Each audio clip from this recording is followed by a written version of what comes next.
Anyway, now the time that we have all awaited has come. It's the main event for the other world title, the second one we've seen tonight out of 5 matches.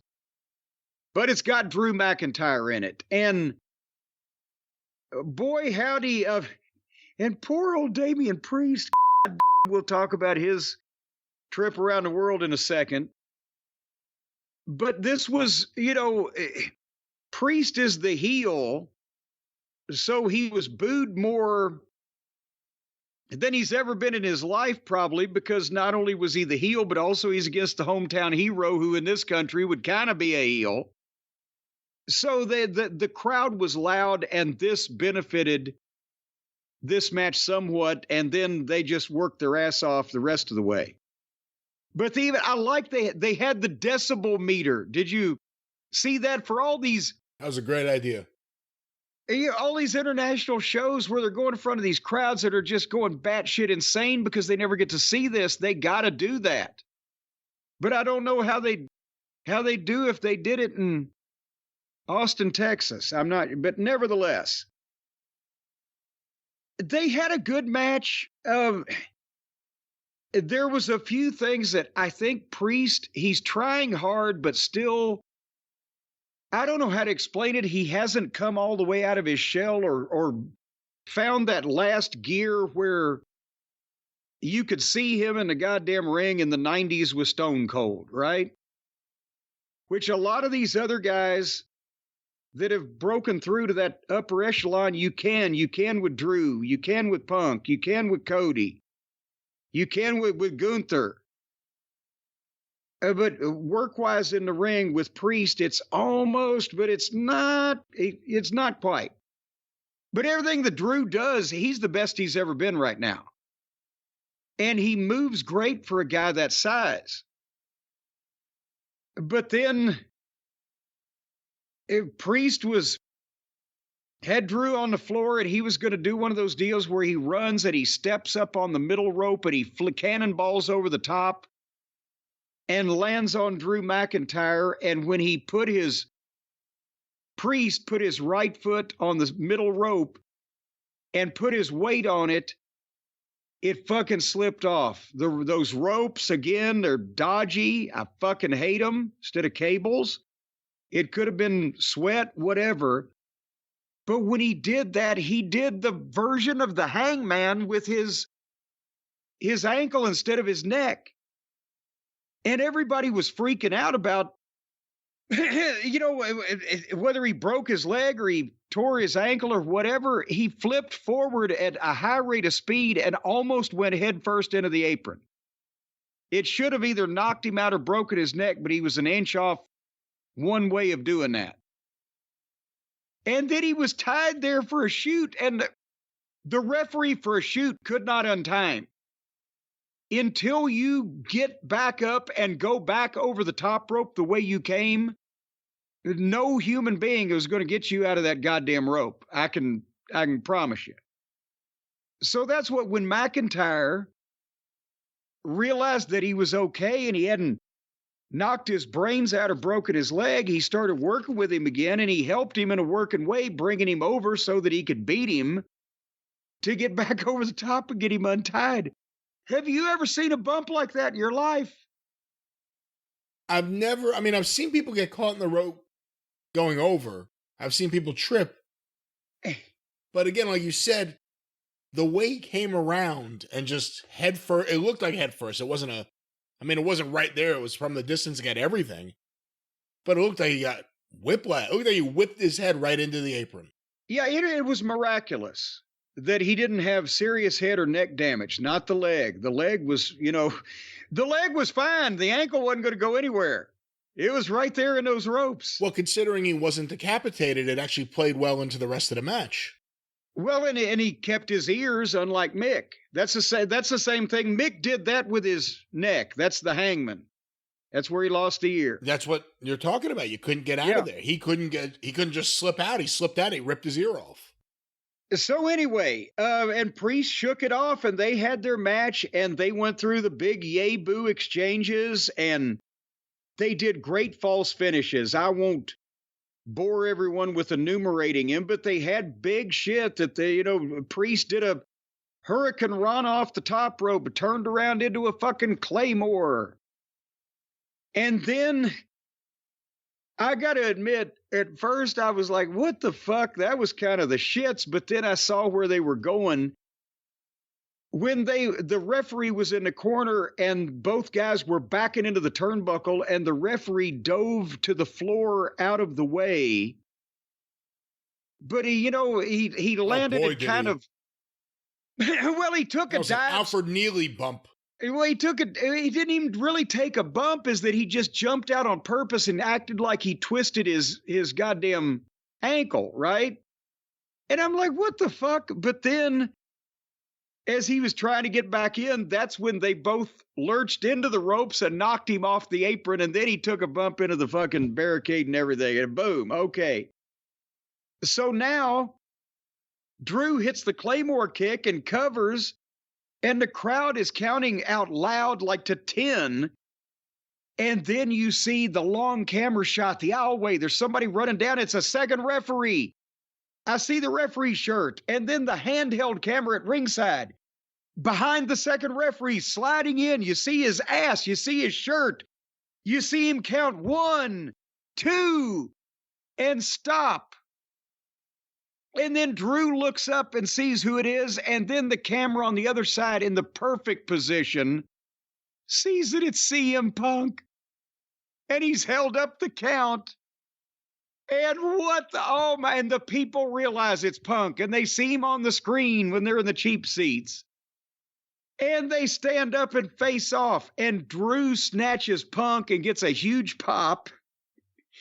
And Punk hauls off and kicks McIntyre in the balls, and the crowd goes bullshit, as Pat Patterson used to say. And then Punk gets out, and the first referee rolls in, and Priest grabs fucking McIntyre and choke slams him 1, 2, 3. This finish was worth the whole show to me. That not only brilliant, but it was shot like a fucking movie in one take in an arena in front of 20,000 people. And you could not, they didn't spoil the reveal that it was Punk, even when the count was going on. They had it framed perfectly. Well, they had it framed perfectly for us at home. The people in the arena didn't react until the camera switched too, so they didn't even realize when the referee was running out there that it was Punk. Well, yes, that's because in the excitement, he runs down real quick with his head down in a referee shirt and slides in, and he's got his head down, he's on his belly on the mat, and he starts counting. They're looking at the pin. And then when he holds it up, that's when they look at the referee, and then they've got the screen to back them up because they got the camera shot, and everybody sees it's fucking Punk. Did you see the backstage footage before this? No, I did not. They put it on social media. It's CM Punk watching the monitor, and he sees what's happening, and he acts like, oh, I got to do something. And he sees the female referee there. He goes, quick, give me your shirt. You have an extra shirt? Oh, I love it. And she says, why do you need it? He goes, I can't tell you. Just give me a shirt. And he puts it on, and he runs out. You know what? The only thing better would be if he'd have pulled her shirt off, and she was left there in her bra or pasties. You've taken it too far. Pasties? What? Pasties. Let's see, think about that. If he'd have pulled the girl's referee's shirt off and she'd have been left in pasties. Oh. Do the kids know what pasties are? They're not going to find out on wrestling anymore. Look them up on the kids, Google don't machine. Look them up kids. on the Google machine, kids. Kids over 16. Okay. Well, let's say 18. If your parents aren't home. Let's say 18 to play it safe. Okay, kids over 18, or if your parents aren't home, any age at all will be fine. Look up pasties on the internet. But no, that's a nice little piece of attention to detail. And then look up tasty pasties and see what you find. Well, and then look up Tempest Storm. What are we talking about? We were talking about McIntyre. That's right. Yes, Damien Priest won the match, and Drew McIntyre was left with soggy balls there in the middle of the ring, and Punk has foiled him again. And Punk found The only 3 Punk fans in the building that he could celebrate with then. And he had his T-shirt on and everything. Yeah, he's done it again. He's cost him again. That was what they had to do. But it was a perfect way to get out of it in the guy's home country. He lost nothing.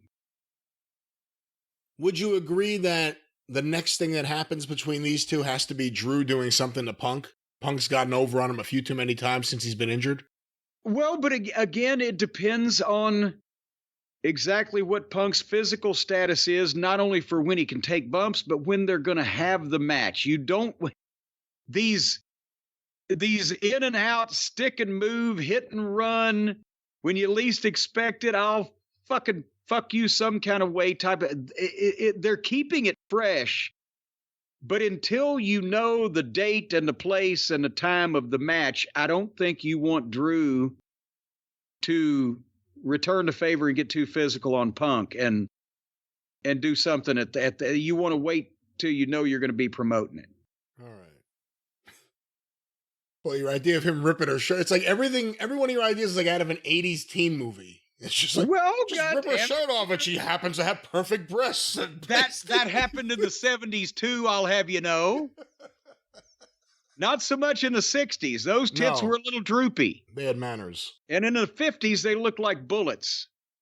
Well, they didn't look like bullets. The bras looked like bullets. Well, the tits as a result, because the tits were in the bras. Well, eventually, I guess. A tit is like water. It expands to fill the shape of its receptacle. What are your thoughts on the fact that Tony Storm gets to use the word tits on AEW TV? Does that blow your mind? The word tits is allowed to be used openly on wrestling? Again, that was one of the 7, wasn't it? Yeah. I remember, cocksucker, motherfucker, and tits. It was the one that you ended up with. But it's not.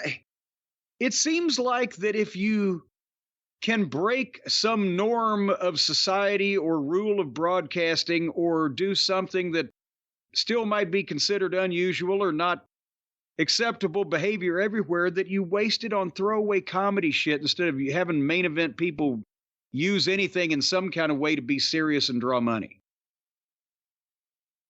Or just have a fucking guy that looks like a plumber with fuck on his T-shirt on television. Well, speaking of drawing money, it appears that CM Punk and Drew McIntyre are set to do that whenever they finally do something, and that was the pay-per-view. 5 matches.